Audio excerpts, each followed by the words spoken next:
Ein gweledigaeth gyffredinol ar gyfer 2021 i 2025 yw cadw cymunedau Dyfed-Powys yn ddiogel, gan gynnal ymddiriedaeth a hyder yn ein heddlu a'r system cyfiawnder troseddol yn ei chyfanrwydd. Mae hyn yn golygu ein bod yn cefnogi ein cymunedau pan fydd achosion o drosedd ac ymddygiad gwrthgymdeithasol. Bod ein gwasanaethau o fewn cyrraedd i bawb gan gydnabod amrywiaeth a'r iaith Gymraeg. Ein bod yn ymdrin â phroblemau sy'n achosi niwed cymunedol sylweddol gan gynnwys camddefnyddio sylweddau, trais yn erbyn menywod a merched ac iechyd meddwl.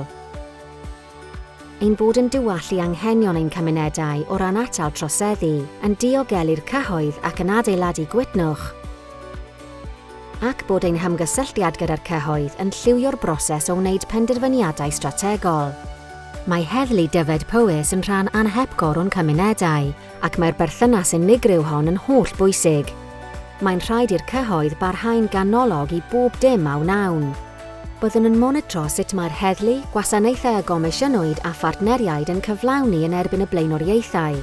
Yn holl bwysig, mae hwn yn gynllun dynamig a fydd yn esblygu ac yn addasu'r heriau dros y blynyddoedd, mwyn sicrhau bod gwasanaethau cyfiawnder troseddol a phlismona'n parhau'n berthnasol. Bydd dull partneriaeth yn arwain at well gwasanaethau i chi'r cyhoedd. I gael rhagor o wybodaeth am weledigaeth a blaenoriaethau Comisiynydd Heddlu a Throsedd Dyfed-Powys, lawrlwythwch gynllun yr heddlu a throsedd o'n gwefan.